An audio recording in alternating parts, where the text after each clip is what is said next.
Hello guys, welcome muli sa Noah's Garage. Sa video ito, papalit tayo ng plate light. Yung plate light natin dito. Yan, papalitan natin yan. Ganun din ng ating reverse light. Ito, itong backup light natin. So makita nyo, halogen pa siya, di ba? Halogen. Yung turn signal natin, LED na yan. Pinalitan na natin ng LED. Ayan, LED na siya. Ito, hindi siya reverse, no? Reverse light. Ito ay rear fog light, no? So yan yung kaibahan. Kaya pagka nagre-reverse ako, akala nila busted ito kasi akala nila reverse light. Pero yan ay rear fog light. Okay? So LED na siya, hindi na kailangan palitan yan. No? So ito papalitan natin. Ayan. So, makita nyo, halogen. Palitan natin ng LED. Palitan natin ng LED. So ito ay, ang bulb na ito ay T10 or W5W. Tapos ito naman P21W. So ito siya. Ito ay P21W. So design talaga so sa reverse, no, sa mga backup light. Cool white ang color niya. Tsaka ang brand niya ay Osram. Okay? Osram. Osram din itong W5W natin or simply known as T10. Okay? Cool white din yung kanyang color. So T10, alam natin ginagamit niya sa mga park light, 'di ba? Plate light, sa mga dome light, mga door, side door panels natin. At huwag kayong bibili ng ganito guys, no? Ganito. Ito yung mga cheap na T10. Kung maalala niyo guys, ginamit natin ganitong T10 bulb sa ating Montero. Laging nababasted siya, no? Laging napupundi. Tapos minsan, kahit ako, sunog na siya. No? So hindi maganda, no? Baka masira pa yung inyong electrical system. Mura siya, pero yun nga, hindi siya maganda.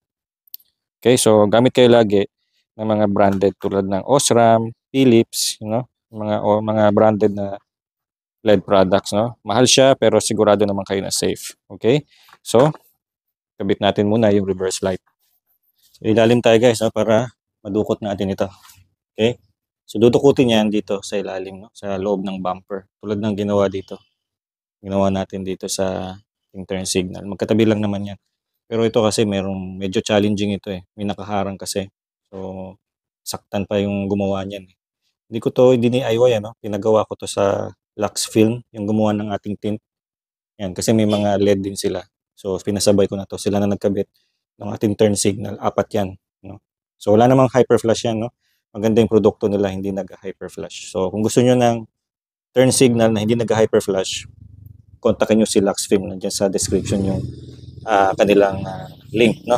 Para makontak nyo si Lux Film. Tsaka kung gusto nyo ng ceramic tint, maganda yung ceramic tint nila. Mura kahit anong size. Okay? So, ilalim tayo.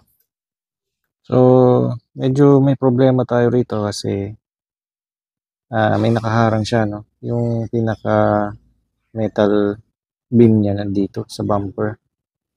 So, kaya pala nahirapan sila dito. Nakabit yung turn signal, nakaharang siya talaga.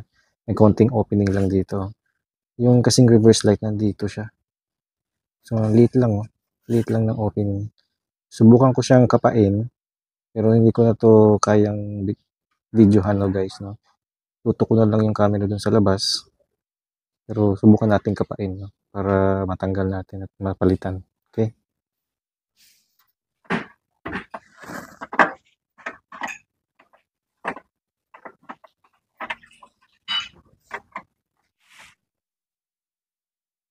Ito na guys. Tanggalan natin. Pasok na natin guys, no? Pasok na natin.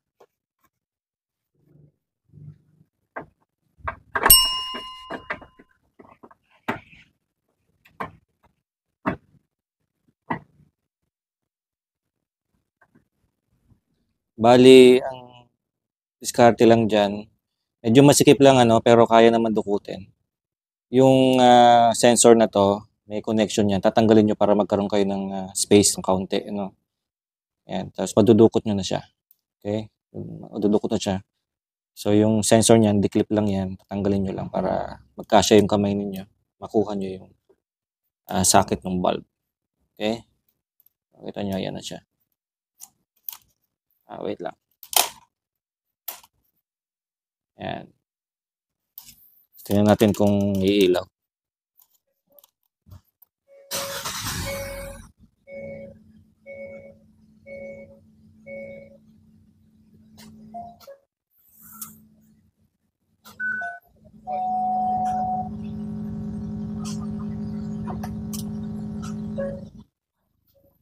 Alright, so okay na yung ating reverse light. So, ganyan natin yung ating plate. Pagdating sa plate light natin, so meron lang siyang tornilyo dito. Okay? Yan. So, pagtanggal ng tornilyo, siguro ipapry natin palabas. Okay? So, makuha na natin yung bulb.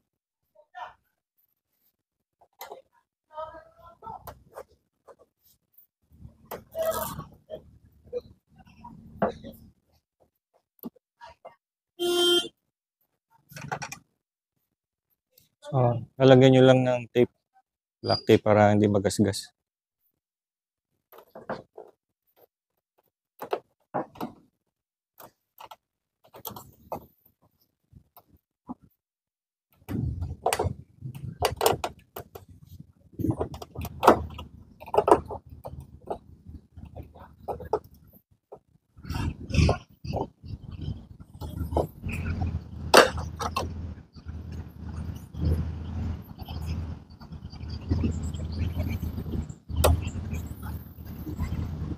So, may polarity to guys, no? Pagka hindi umilaw, baliktarin nyo lang.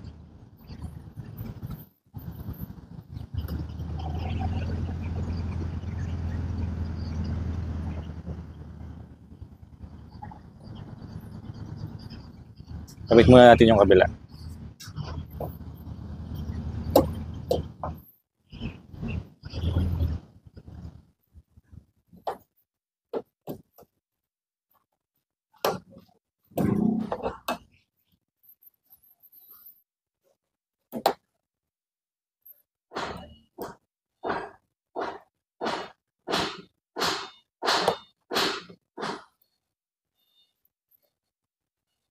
Bago natin ibalik, tingnan natin kung iilaw.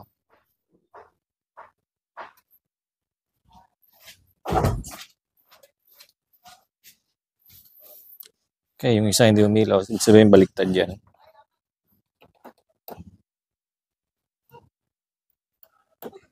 See?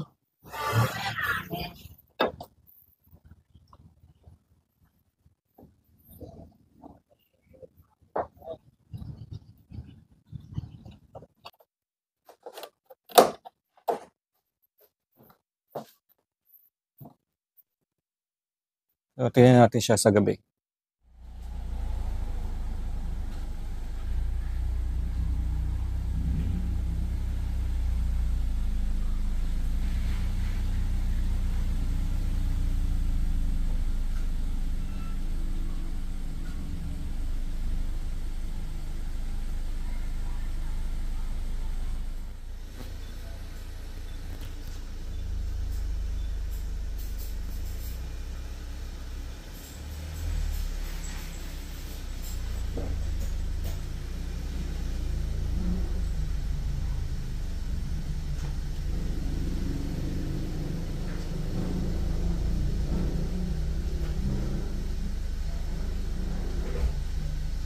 Alright guys, so ganun lang magpalit ng inyong plate light at reverse light ng LED.